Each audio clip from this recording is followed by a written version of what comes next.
a channel for premium pussy. Whoa, you really went there. Holy cow.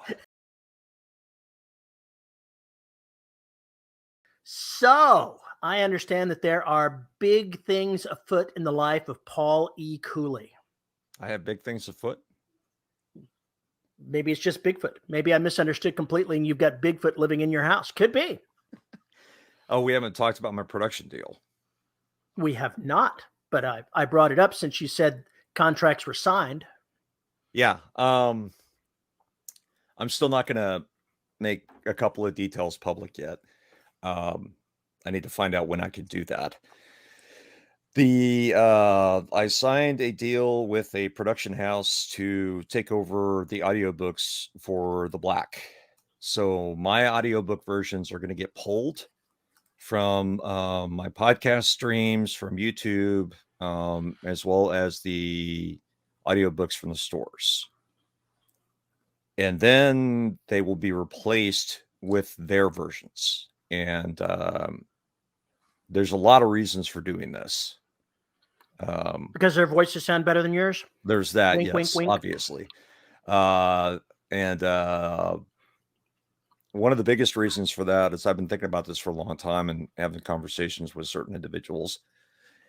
And after looking into what this company was doing, it made the most sense to basically say, okay, I've made probably as much money as I'm ever going to make on my audio for The Black.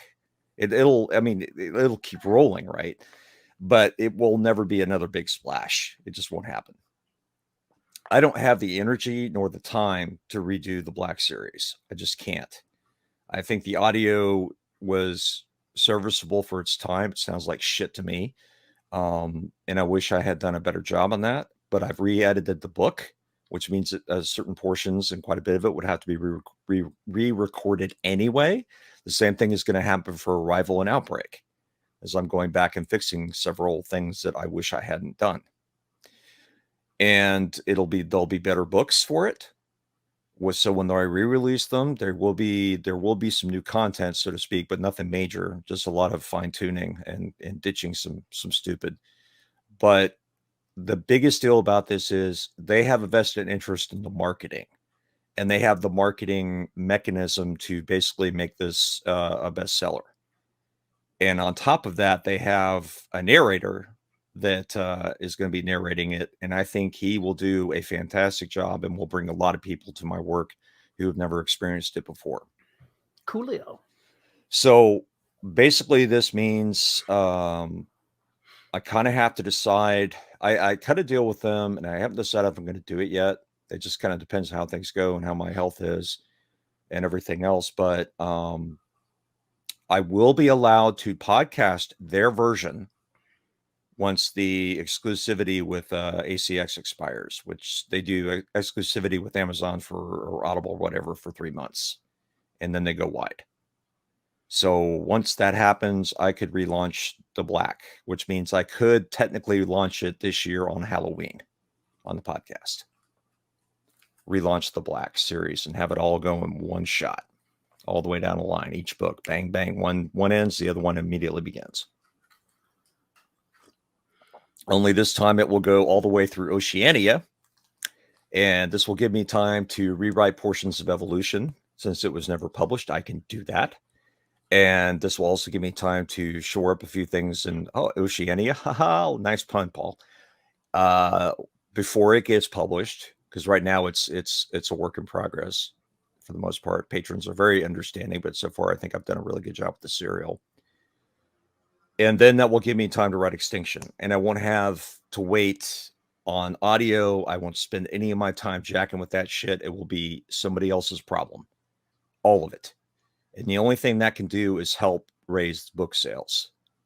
And the deals that they have were fantastic. I didn't ask for anything special. I just went with their basic deal where they handle all the production. So the royalty rates are good. I'll mention the company when I get clearance to do that. But we'll see how this works. Maybe none of it's going to work the way I think it is. Maybe it's just going to get out there and be a flop and we'll all be very terribly embarrassed. But sometimes you've got to look at things and say, what's the worst that could happen? Well, the other part of it is it's just a matter of I have to come to grips with the fact that I'm not 39, I'm not 45, I'm 51. I've got health Fucking geezer. issues. I've got health issues, and it's just getting more and more difficult for me to make a product that I'm satisfied with. And I've been told that I'm a little hard on myself, but I'm sorry, I just can't keep doing it. And my tinnitus is just getting worse. So it makes it much more difficult to mix. So I will still keep narrating for my patrons, but they probably won't be as finely polished as they were before. At least for this series. I think You'll get the Station hot take. will get Here's the hot take. Well, it'll still be edited. It's just maybe I won't agonize over how I pronounce something and be a little more. We'll see. We'll see how it works. But I'm still on the fence of whether or not I'm going to narrate Station 3 since I'm only 5-6 chapters in. I think I'm going to. Don't do it. But if I do, it will be the last patio book I do that I narrate. Make it a hot take if that's what you're going to do. No, I refuse. Well, if it's got to be your swan song, make it a good one and then walk away. Yeah, that's what I'm going to do. I'm going to do my best to make this book as the best I can. But I think from now on, I'll probably be kicking that out to production houses to handle. And then that'll allow me to focus on the indie releases. And if this works out well, then maybe Signal Decay will be the first one that I do this way from the very beginning, with the intent of, here's the schedule. We're going to have the book by this point. Paul's got his schedule together. He knows when he's got to get shit to Red Adept. He knows when he's got to get the script to the audio folks. He knows it's going to take them, they've got a 3-month window. So I have to wait 3 months. Plus it will take a month to record and produce on their end. So then I know I have a 4-month lag time. So I know when I need to get the book done so that whole process can start. So it's going to be a change. It's going to be a change. So we'll see how it works. If nothing else, I'm going to be a cautionary tale for some folks and maybe actually an example for some folks to follow. We'll see. That's pretty much true with everybody. You're perhaps both a cautionary and inspiring tale. Me, I've mostly been cautionary. It's exciting and terrifying. It's both exciting and terrifying because this is the book that put me on the map, even though I've fallen off the map in recent years. It was the high point. It has been the high point as far as sales goes, hype and everybody who, talks about the book. That's the series they love. That's the series they want me to keep writing. That's the series they want me to finish. So, here we go. I'm basically taking my baby and saying, do a better job than I can, please. Please. Don't hurt me. Take my baby. Take my baby. Take my baby and make it less malformed. So that definitely is a Paul Cooley story right there.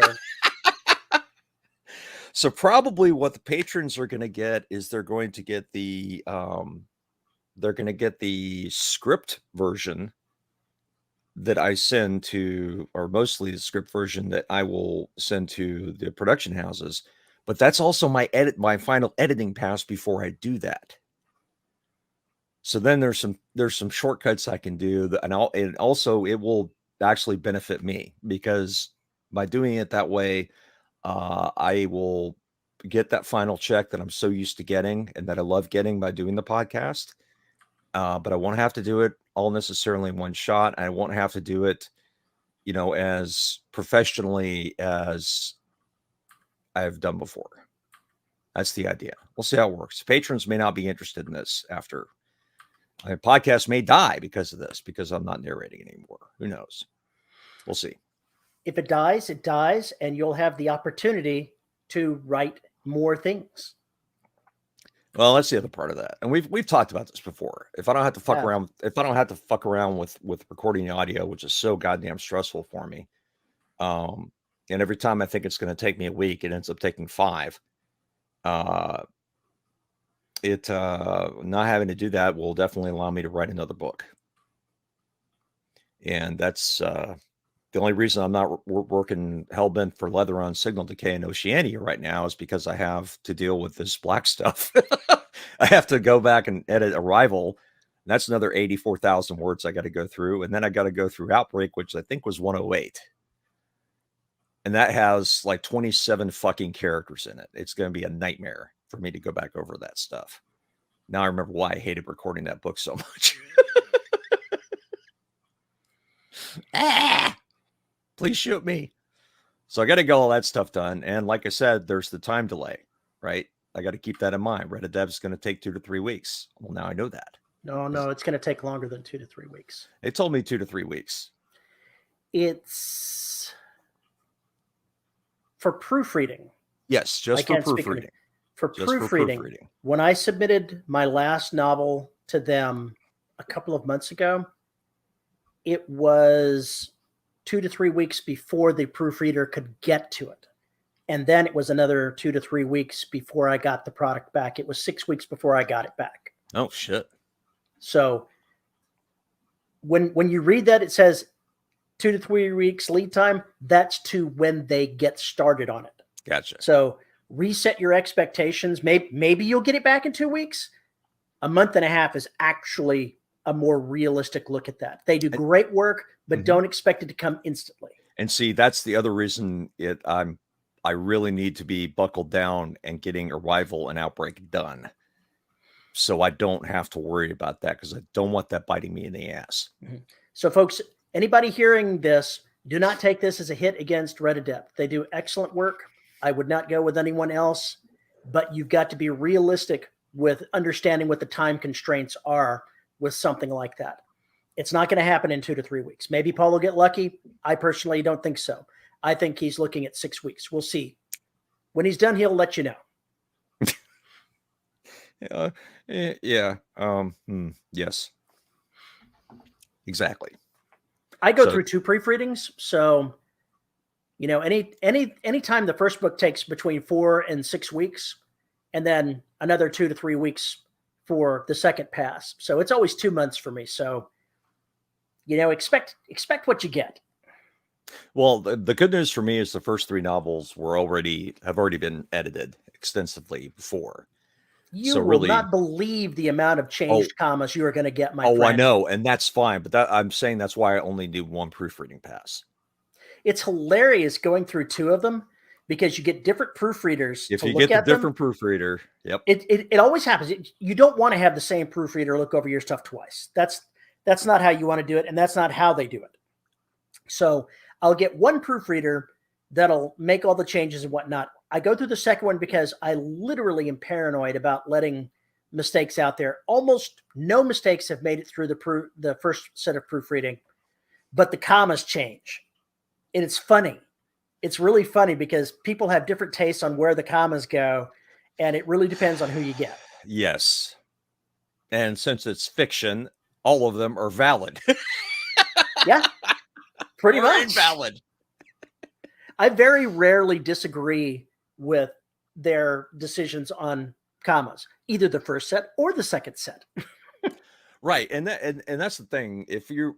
This is especially difficult with dialogue because I purposely fracture stuff all the time. That's just the way people talk. So, they'll give a few perfectly valid sentences and then you get this chop where if you try to be a punctuation purist, then it's going to become a problem because they're going to want to move things or say, hey, these are incomplete sentences. Well, duh. And guess what? Some of us actually use a fractured writing style when we narrate. When our narrator is telling the story, they do that because it's part of their personality. I don't get that kind of commentary. By the way, I hope you mentioned me as, the guy that referred you. Maybe I'll get some more red points out of it. You're welcome. You will. Appreciate it. Should. Oh, yeah. I haven't spent any of the red points that I've been editing with them for years. Jesus, you probably have like three free books or something by now. I have no idea what they are. It's always seems like, if you want to get something interesting with points somewhere, it always takes a lot of points. I've got a lot of points, but I haven't spent them on anything. It's like my mom. My mom used to collect gold stamps. Yeah. Yeah. Was it gold stamps? Was it green stamps? I think there was. I think it depended what state you were in and who you were buying from. Stamps. She collected stamps of some kind, and I had to help her paste them into these little books. And they're worth so much money after something or other. Blah blah blah. I don't. So much discount on buying something. Yeah. Or I have no idea. I was too young at the time to understand where she got them or where they went. That's old school. That was outside my purview. I was a kid. I had no idea what that was involved with. Oh man. But I had to lick so many damn stamps. Trading stamps. Isn't that what they were called? Trading stamps? Oh gosh. I think that's what I don't think so. It was either gold or green stamps, and I can't remember which one it was. Now I'm gonna have to look it up here and see. Because gosh, that had to be the 70s when that happened. I think the last time I heard those mentioned or saw them mentioned or remember them being mentioned was in Needful Things. Or not Needful Things. Was it Needful Things? Yeah, it is Needful Things. When Ace goes and finds Pop Merrill's stash of treasures, and basically all it is trading stamps. Green stamps. They were definitely the green ones. They've got S and N on them, and I think that's an S and an N. I don't know. No, S and W? Why does that sound familiar? Who did these come from? Who the hell knows? It's very important. S and H green stamps. S and H. Okay. S and H. I can't read the cursive was kind of squirrely. So yeah, those were definitely it. It was a bunch of S and H green stamps, these little books full of S and H green stamps that she got from God only knows where and spent on God only knows what. Wow. Kids today, they ain't going to know what the fuck you're talking about. When you're a kid that grew up in the 70s, well, late 60s, early 70s is when I would have done that. So yeah, there you go. God damn, world has changed a shit ton. A shit ton. Yeah, the world is way different than when I was a kid. Way different. And not always in a positive manner. Well, yeah, but here's the thing. I imagine that you were at 10 years old sitting on your parents' porch with your cane going, "Get off my lawn, you damn kids." You know, telling the 8-year-olds. So you've always been, I've always imagined, I don't think you were ever not a grumpy bastard. I'll accept that. Could be true. Seems legit. Seems legit. Oh my God. So I have made a decision of what I'm going to be doing over the next 6 months as well. It's probably not going to sit well with some people, but I think it's the right decision to make. All righty. I await to hear more. I just finished writing book 3 in the Last Hunter series. I've still got to do the read-throughs and the edits on my end and get it to them by the end of the month. But the book is done. Okay. Book Congrats. 2 comes out tomorrow. So it comes out tomorrow. Book 1 has been out for right at almost 2 months now. Probably a few days short of 2 months. I think it came out the 20th of February. So pretty close to 2 months. Book 1 is still at 1,500 in the Amazon rankings. Right. It's still flying pretty damn high. There are relatively high hopes that book 2 will do similarly well and continue to raise the periphery, the scene on all of it. Mm-hmm. And I need to write an Empire book. I need to give my fans something. But after talking with the publisher, he doesn't want to kill the momentum on this series while it's still riding high. And I can agree with that because, you know, my mortgage would like to be paid as well. So it takes me roughly 45 days to do a novel. He's going to go ahead and start publishing them every 2 months so I can build up a cushion to where they keep being published, but I have a break where I'm ahead and I can write a book of my own without interfering with the publication schedule. And that means that the next Empire book is going to be the end of this year. And but not the end of the series. Not the plan. Not the end of the series. Not the end of the series, but the end of the next book will be the end of this year. The series may come to an end in 3 books. I can see a place where I might bring it to a close. This particular overarching story could come to a close. And with 2 series of my own that I'm trying to keep track of, maybe that's for the best. Maybe that's for the best. Yeah. An interesting thing, I published book 3 in the Imperial Marine saga, maybe less, I think it was 5 days after I published The Last Hunter. So they came out literally right around one another. The Last Hunter is still at 1,500. Enemy Action is at 10,000, which is still good, which is still great for a book that's 2 months old. Yeah. But it really does show the difference in the trajectory those 2 books had. Yeah. One book is not an income, but if The Last Hunter becomes a very popular series, then it could rival the kind of money that I'm making now. And I would be a fool not to pay attention to that. But I can't kill my own audience while doing it. I've got to find some happy medium. Yes, I agree. You know what they say about compromise, right? Compromise is the deal where no one is happy. No one is happy. Everybody loses. So I'm going to compromise in how I'm putting my books out so that I can try to feed both beasts, which means that I'm going to have to write like a crazy man. But what do? You got to do what's best for your career sometimes.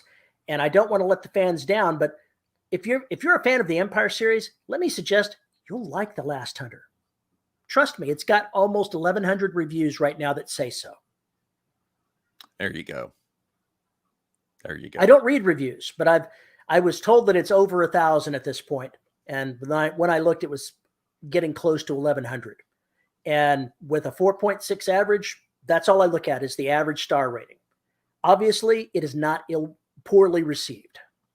So if you like Empire, you'll like Last Hunter. Trust me. I trust you. People will be getting books. They just may not be getting the series that they really want that book in. Yeah, that's kind of the issue. That's kind of the issue. I wish I only had one series that I was running on my own side. That would make my life less complicated. Nevertheless, I am where I am. I am actually kind of cool with the break that I've taken from series. I say that as I'm writing The Black Oceania, which is in a series, but I haven't written in the Black universe for 3-4 years now, something like that. Mm-hmm. So this changes things quite a bit. It's a return to the series, but there's an end. There is an end, at least to this arc. I'm not going to say it's the end of M2 because M2 is my baby and I'll show up however the hell I want it to. For reasons. Maybe it already has shown up and y'all just didn't notice. The bottom line is that I have an end to this arc. And the end of this arc is so bloody, nasty, and horrible that I'm unsure how to continue with these characters. But it needs to end, and this is the way it has to end. And it is going to everyone will die. It is going to be a glorious explosion of crazy. So, yeah, I just don't know that I can continue on with those characters, and I'm okay with that.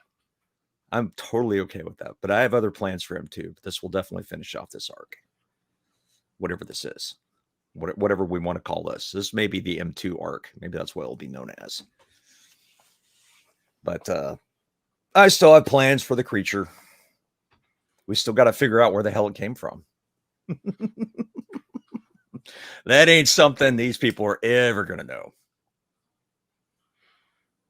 Anyway, but I've also been thinking that same thing, Terry. What is the next series after I get this done and the standalone books I'm running right now? what is going to be the next attempt. And I guess part of that depends on how well Station 3 does.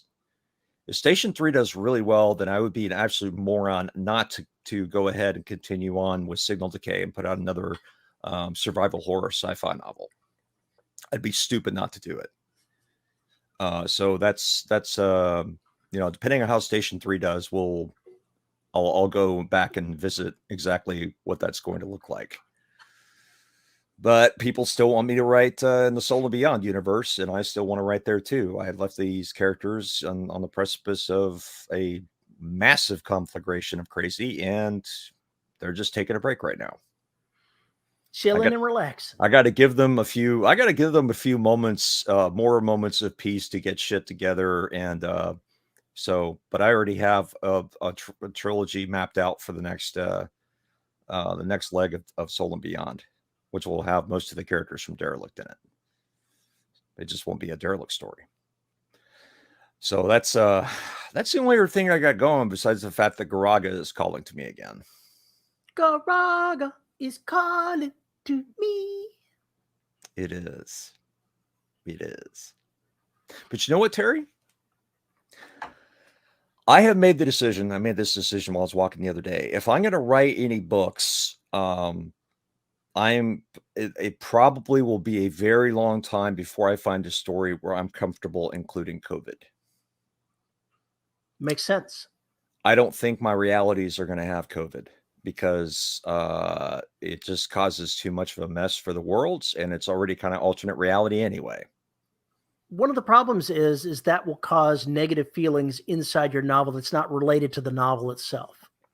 You're going to drag in real world emotions about it. And I think that, bringing people down because of reality while you're doing fiction is usually a bad idea. That's why I'm staying away from it. I just don't want to deal with it right now. Now, I did read a book recently, the first one that I've read that included COVID as part of it, but it was written in the future. It was a lit RPG that was written in the future. And one of the key factors in that is explained the explosion of virtual reality games because of the plagues that started in the 20s and lasted all the way through the 30s. People just became gamers and did virtual at home, and the virtual technology exploded. So it was a way to explain how the world had changed. That's a good plot device. It was used as just a plot device. It had been taken care of by the time it went there, although many, many people still did not feel comfortable getting out amongst others in part of the story because of that plot point. But it worked because it fed into what was going on. Right. I just don't want to have to deal with it and all the crap that goes along with it. I saw somebody posted on Twitter, if you're writing in this day and age and it doesn't mention COVID or anything else, I'm not reading your book. And it's like, you're not reading our books anyway. You're not reading my shit anyway. Fuck you.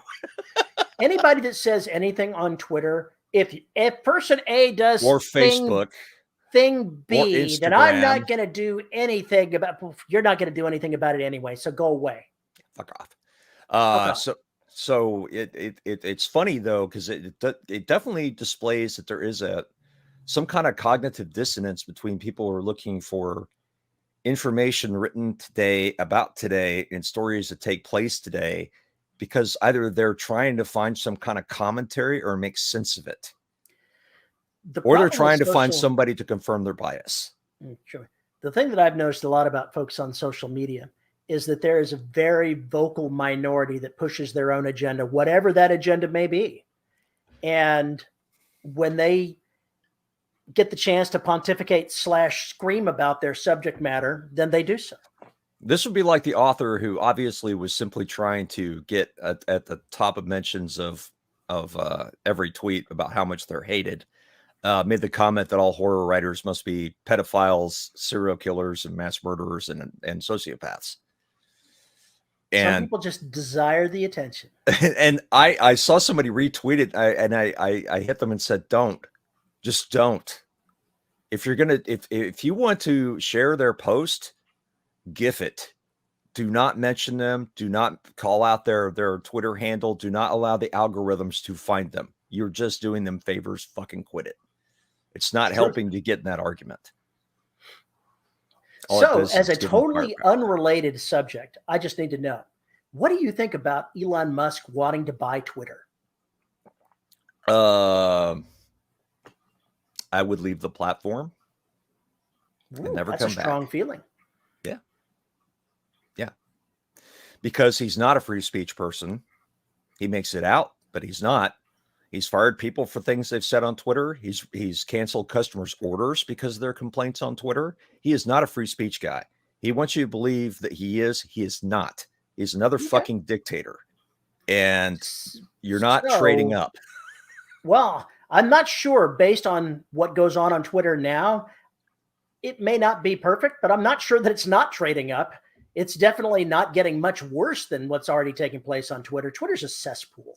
That's I how I have a feel really about bad, Facebook. I understand. I have a really bad opinion of Twitter. So It's I really think the funny. only way that you can improve Twitter is maybe to just turn off the servers.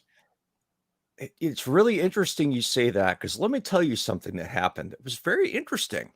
Okay. The Ukraine-Russian war happened, and suddenly millions of bots disappeared from Twitter. Millions. People who had all these Twitter followers, they're gone. I think Tulsi Gabbard went down from something like 800,000 to like 10,000 Wow. in a day. Okay, so you have to So you understand know what what's that been gaming means? the That system. means that Twitter has known about these bots forever and done nothing. They couldn't keep track of them and stomp them fast enough. It's I don't think whack-a-mole. that's the case. If I hang on, believe let me finish the thought. If they managed to kill all of those bots in such a short period of time, that means they literally had the capability to do so. they turned off Russia's servers. That's what killed the bots. Oh, okay. They just blocked Russia. They All right, blocked I'll buy Russia. that. That's what I'll killed buy the that. bots. It wasn't users that could, it was the botnets that were sitting there in Russia, which means, you start thinking about that, how much misinformation or bullshit, scams, everything else were coming from those accounts All right. and being used to harvest. And that's what they were. You see all the crypto scams and everything else that are going on. A lot of those suddenly went bye-bye too. But they're still pervasive. Well, anyway,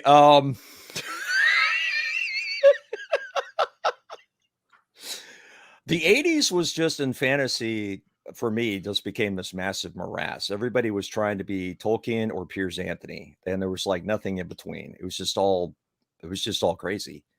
I just kind of bailed out of it. I think that's why I gravitated more to thrillers and science fiction and horror. Was because of that fact. I just lost interest in fantasy. Fucking everything had a goddamn elf in it. Every single fucking story out there had an elf in it. So, because I can't just let go of this mental image, Oh no, god damn it, Perry. elves live thousands of years and in some series are immortal.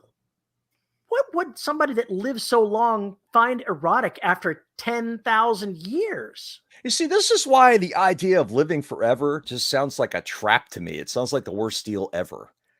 Because exactly You would be that. so jaded. Oh yeah. Well, that was kind of the point of Squid Game.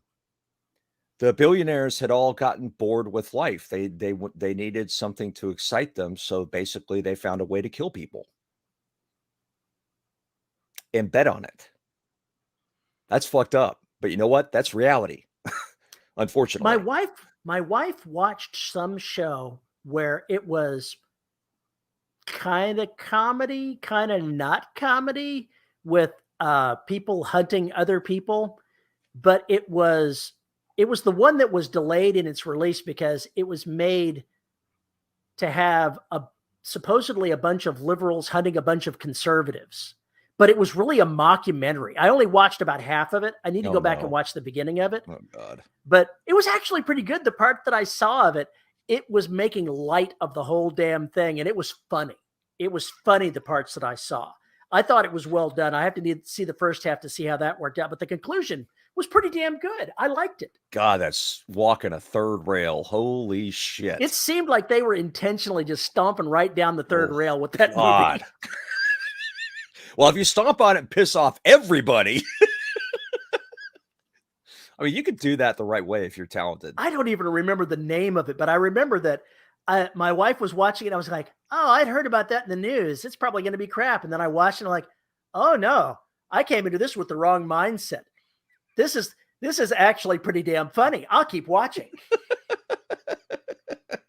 I love it when that happens. It's pretty rare that it happens these days, but yeah, I love that. That's a really, really good problem to have. Find something you think is going to suck. What's up with your hair, man? Which way is down? There we go. When you get my age, your hair just does whatever it's going to do. Well, I got mine cut, so and styled and everything. So all that shit is gone. Ooh. It's all short again. I did not have the patience to grow it out again. I'm just too fucking old to deal with it. And if you have hearing aids, oh my God, it's hell. So I maybe a long time before I have long hair again. This is about the extent of where I like to have my hair get. If it gets sent much longer than this, I'm going to have to get it cut.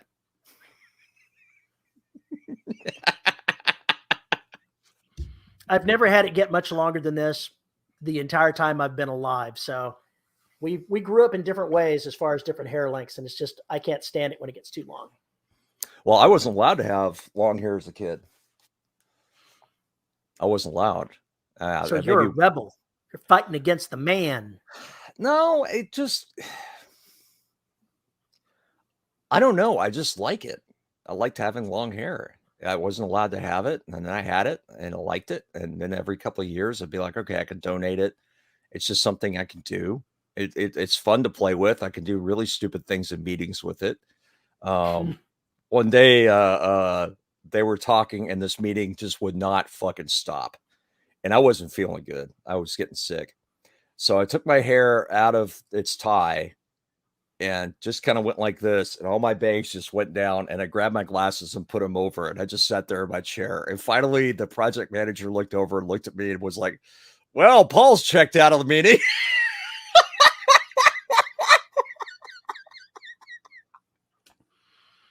And I was a contractor. So I was like, yeah, that's a real career limiting move if I was an employee, but I'm not.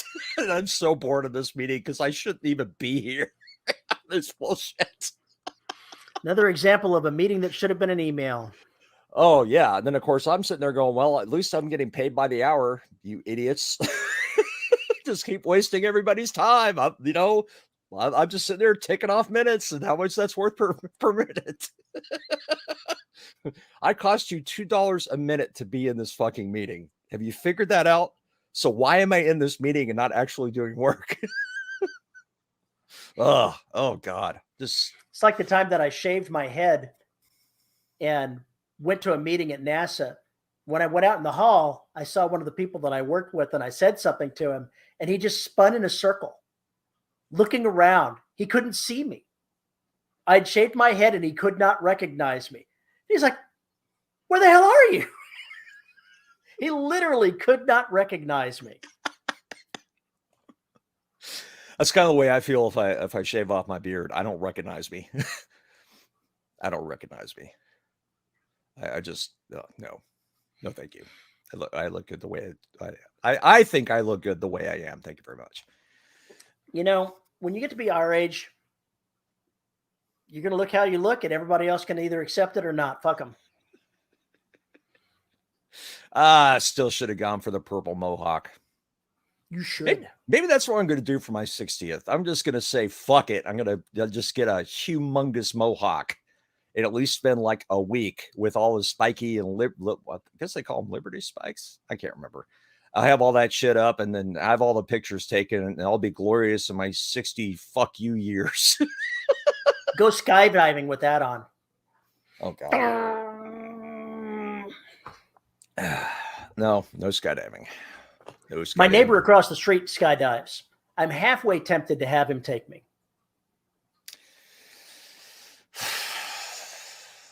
Yeah. The guy I worked on robotics with, he was an avid skydiver when he could afford it and before his body started giving out. It's a lot. It's very taxing on your body. Very taxing. Because every time you pull that ripcord, it's like being in a car crash. if you think about it. So, yeah. Not to mention, then you have to worry about burn-ins and all sorts of other nonsense and people doing stupid shit, which is normal because people are stupid in general. Don doesn't want me to go skydiving. I'm not surprised. I'm just ambivalent about it. You're skydiving curious. When I was in the service, I volunteered to go to jump school. My bosses told me that I didn't need that particular set of training, so they declined me. But I did volunteer. You wanted to jump out of a perfectly good airplane. Sure, why not? I went rappelling out of a perfectly good helicopter. It's a little different. Actually, I don't know which one is more dangerous now that I think about it. They're both fairly dangerous. I watched someone maim themselves critically rappelling out of a helicopter. Oh, I don't doubt it. I do not doubt it. I'm shocked that happens or doesn't happen as often as I think it does. He came out of the helicopter and there was apparently a kink in the rope that he was using for the brake and it got out of his hand. And so he went straight down to the ground. Let's just say that every bone below his hips got broken. It's not a good time. That was the end of his service. And it took him a long time to where he could even walk. Yeah. Yeah, see, that's why I don't do shit like that. When you're young and crazy, you think you're invulnerable and it's never going to be you. Yeah, when my motorcycle got rammed by a pickup truck and I flew 30 feet, that was the end of those delusions. That was the end of those delusions. We're back in reality again, man. I know. What the fuck are you thinking? I just thought it would be cool mentioning skydiving. Well, okay, so here's something that might be cool. I don't think we talked about this last week. Is the balloon. Did you see the article about the balloon? Which balloon? There's a company and their marketing is bullshit because they're talking about it being a balloon in space, which it's not. But basically they just secured funding to build a balloon that will go up into the atmosphere and we'll have a large viewing area and people can pay to ride this thing. Even though all it does is go up and down. And yeah, beats the Hindenburg. And that would be fucking badass because basically you go up there and you get to see everything. You get to see into space and all that, but you don't actually end up going into space. So it's a very cheap way of getting up there and being able to see the planet. That sounds interesting. Yeah. And if I could afford it, I'd shove every flat earther in there. There was a Kickstarter that I shared the video for that I just happened across today that I thought was interesting. It's for basically a square shield that has video on the front of it and cameras that somehow see what's behind it. And when you get behind it, it's like you're invisible. It's like the shield of invisibility because it shows what's on the other side, not you. Right. I'm not sure how it quite does that. Maybe it's got, cameras that stick out on little pods or something. Not really sure. But I'm like, oh man, can you imagine a bunch of soldiers or something like that sneaking up on somebody? You wouldn't even see the motherfuckers coming. Oh yeah. Well, I mean that's always the thing about adaptive camouflage, right? That's the holy grail for But this was video. Right. It was showing somebody doing those things. And so it looked pretty damn realistic to me. And I could have had one for just 299 pounds. I thought about it. I truly did think about committing to it. There were only like 6 left available when I spotted it. I'm like, no, I just can't justify it. It would be fun and cool, but I don't need it. No, you don't need that. But again, you don't need the 42,000 RPG books you have on your shelves. I need my RPG books. Don't judge me. Some people collect stamps. Some people collect albums. Terry, on the other hand, you don't want to see the number of Kickstarter campaigns that are still yet to fulfill for me, pal. When those Kickstarters start paying you? They do pay me with all of the cool products that I'll eventually get. Yeah. Yeah. Mm-hmm. Right. Jesus Christ. So many things wrong with you. Yeah, Kickstarter's dangerous. Very dangerous to visit. Oh God, which one of us just went out? Am I stuttering or are you stuttering? Not me. Okay. I don't seem to be stuttering. Can you hear me? You're not stuttering anymore. Okay. Yes, I can hear you. I don't know what to tell you. I know it's Sure, Comcast. I'm not I know actually for on sure. Comcast, so I am still. Takis just cannot tear up my neighborhood fast enough, although they just came through in another sweep, so I guess they're fixing something. It's just a mess. Just such a mess. I am going to the private chat. Uh-oh. That's a long ass post there, but Dear go God. click at that. I'm afraid to click on. I'm afraid that the Click freaking... the linky. I saw the linky. I'm going to mute this thing, though. I don't need to see or hear that.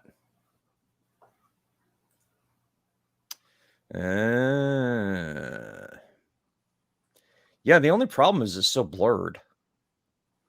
You know, if you're coming up in the darkness, it doesn't matter. Oh, yeah. Well, something like on that, a beach. Yeah, where you don't have a texture. Somewhere where you're sneaking up in the woods on somebody. Imagine soldiers like in Ukraine sneaking up on Russians with that. Oh, yeah, I know. Never fucking see them coming. That's just crazy. That is really crazy. There wouldn't even be any silhouette for them to see. It would just be woods, and then suddenly you're dead. That would be interesting. And yeah, in a place like that, you could get away with it. But in front of a heavily textured wall, it blurs out. It wouldn't work in an urban environment, most likely. Yeah. But somebody that saw that would be like, what am I looking at? They wouldn't say that's a threat because they wouldn't see a human being. Right. That's the important part. And even if it is blurred, chances are it will pass cursory inspection. That's the important bit. It's to give if you're going to use that in combat, it's to give somebody an extra second, at least. Or to sneak your snipers up close enough to go ahead and take out the sentries. Exactly. So you're going to be using it in those capacities. It's not made for up close, but that would definitely change warfare. I just know that they've been talking about trying that with fabrics. That is the holy grail, is to get fabrics to do that.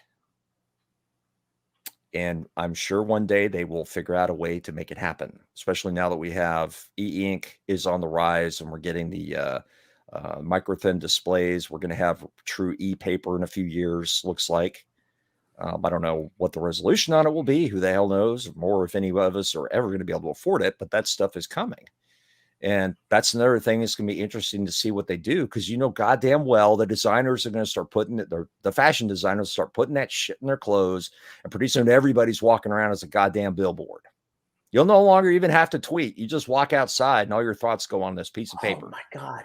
That's what I want to see. I want to see Paul Cooley walking around with a shirt that scrolls his Twitter feed. No, nobody needs that. Nobody wants that.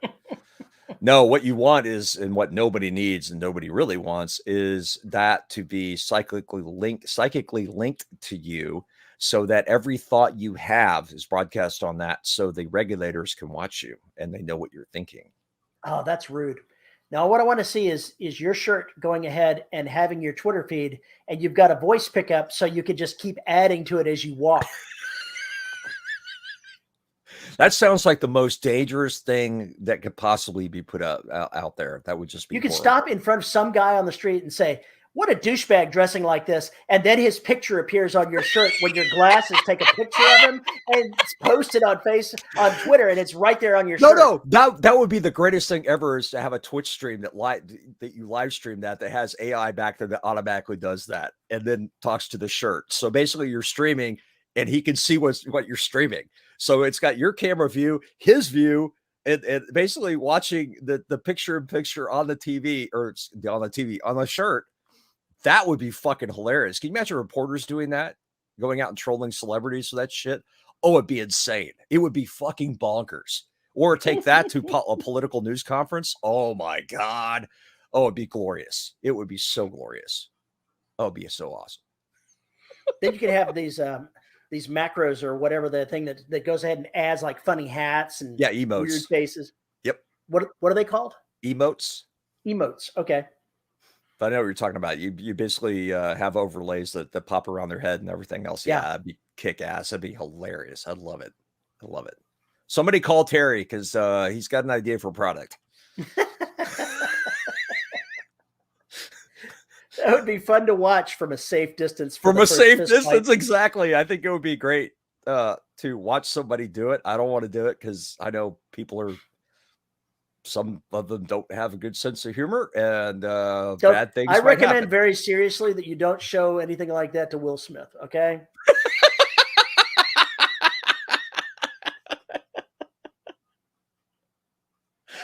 Somebody on stream the other day said, "Yeah, I got to Will Smith that ass." So it's like, is that the new usage of Will Smith's name now? God. That was so bad. Oh, You know, what I thought was pretty damn funny, just as a little bit of an aside, is when he was in Men in Black, it was Smith and Jones as a man in black. I mean, how funny is that? everything. Two of the most common names, last names, in people that are supposed to be, unseen. It made perfect sense. Good casting. It was excellent casting in every way imaginable. They had fantastic screen chemistry. They did. I mean, those movies are fun to watch because of that. Fuck the stories. I They're fun to feel watch. badly that Will Smith has put a major kink in his career by doing this. I feel badly for him. I feel worse, for Chris Rock, although part of me is not sure that today's modern humor doesn't occasionally need a slap to the face to convince him to back off a little bit. Yeah. I'm not going to say violence is appropriate, but these days it seems that humor is nothing but insults, and I don't think very highly of it. There were a lot of different ways that could have been done. It could have been handled much better. I honestly did not look at the articles. I haven't watched the video of it. I ignored it. I went in my filters on Twitter and said, remove all of this shit. And it's all gone. I thought it was a publicity stunt for the longest time. That's what I thought it was at first. For days, I thought this was publicity. That's what I thought at first, too. Obviously, it wasn't. Yeah, it's pretty obvious at this point it was not publicity. Nothing but bad publicity. It just seems like people have forgotten or turned off impulse control. They don't think before they do. They don't think before they say. They don't consider the consequences of their actions. Seems like younger people these days don't understand what consequences are. I don't even think it's younger people, man. I see people older than us in our age doing just redonkulously stupid shit. One of the problems is that online there's no consequences. And they forget that real in life, right in front of somebody else, is not online. And that consequences can happen. I would say there are significant consequences online these days. Tell me more. Basically getting canceled for shit you do online. So don't tell me there aren't consequences there, because there are. Twitch streamers getting kicked off, losing their channels. Vigilante mobs roaming social media. Well, that's beside the point. There's also this thing's called terms and conditions, and people sometimes think that they don't need to follow them. And that's certainly true. And then they're shocked when they get booted out. And they don't understand that that's a rule, a law. It's a private company. This is the way they run their shit.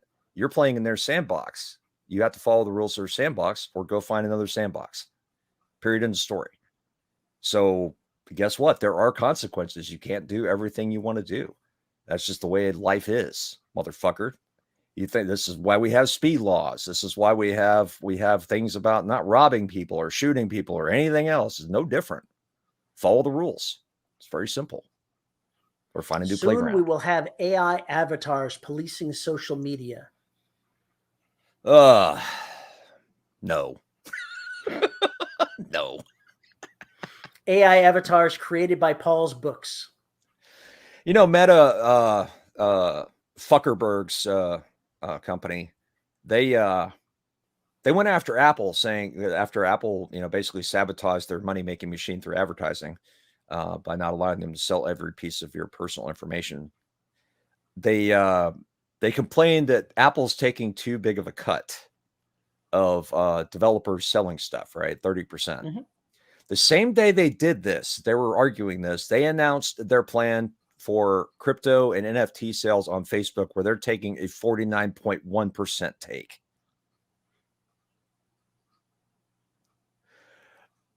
Just the mind fucking There boggles. is no shame. Absolutely none. No self-awareness and no give a shit. The hypocrisy is just so ridiculous. And it's right there. And they don't even care.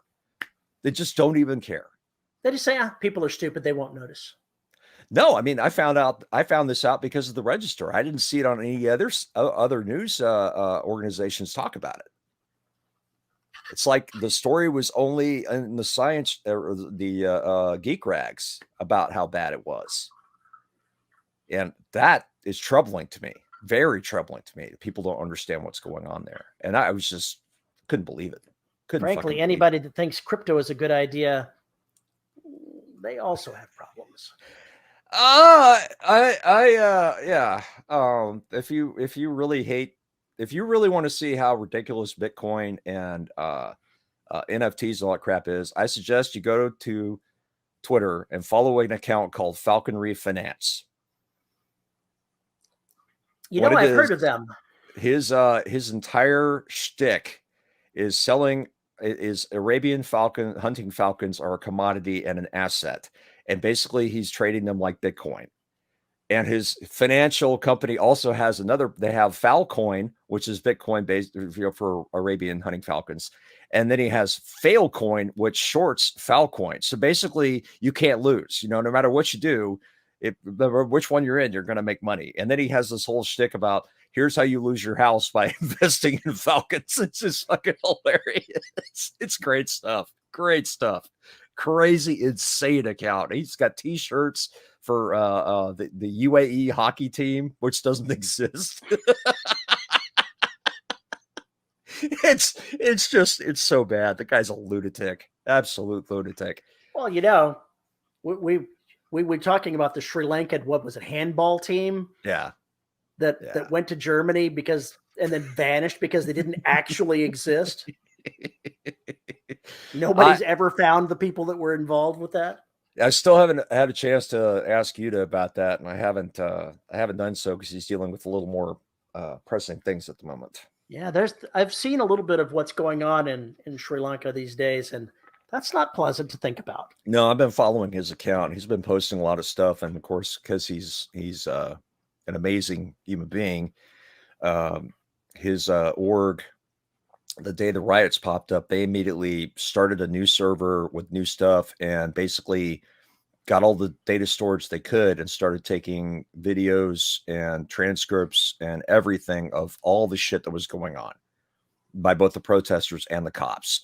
So they've got accounts of severe human rights abuses and everything all the way up down to just regular criminal activity and looting. They've got it all. And then he's also done a deal to try and get prescriptions because people can't get their medicines. So they're making deals behind the scenes and crowdfunding fucking medication and food because things are so fucked. Just absolute insanity. It's just terrifying to watch. So it's been kind of crazy. It kind of reminds you just how, even as fucked up as this place is, how lucky we are that it hasn't completely come apart at the seams, but that's what it looks like when it comes apart at the seams. This is bad news. It's just very bad news. And those of us who know our history know what happens next. So, yeah. Oh, and that's why I'm writing science fiction and monsters, because I don't want to deal with that other shit right now. So that's which is better, living in the world today or being eaten by M2? Well, M2 is much shorter. That we're in the agonizing death of Empire, which is going to last at least another 30 years. M2 just knocks you out and is done with you. This shit just keeps on hitting you every single day. I'd rather be eaten by M2. Well, Well, we seem to have gotten back into real life again, folks. Obviously, we should have stuck with bird dinosaur porn. Bird dinosaur porn has certain asks certain questions. Again, I'm not sure I want the answers to. What do the eggs look like, and how does this work exactly? Things we're better off not knowing. And what about the size differential? Are we talking ostriches and woodpeckers, velociraptors, or stegosauri? What are we talking here? There have been crosses between small dogs and large dogs. I understand that, and it usually involves a step stool. I'm just trying to figure out if there's it would have to involve if a there's- step stool. if there's a hummingbird T-Rex thing out there. I want to know how that happened. The just Humming conceptually. Rex coming soon. to The a book Humming near Rex! you. Oh my god. There's a certain bizarre writer that Jeremy Ship, who I need to send that idea to immediately. The Humming Rex. Although that also sounds like a porno. He can make a Jurassic World knockoff and create the Humming Rex. Oh my god. Oh my god. Yeah, but the joke would be explaining how that hybrid What? happened. Quiet! You can hear the hum coming. It's out there. You know, double entendres today with you. You've had 3 in like 2 sentences. That's just so bad. So bad. Well, it's 4:40. We've been talking for a while. Hour and a half. Yeah, we should probably bring this thing to a close.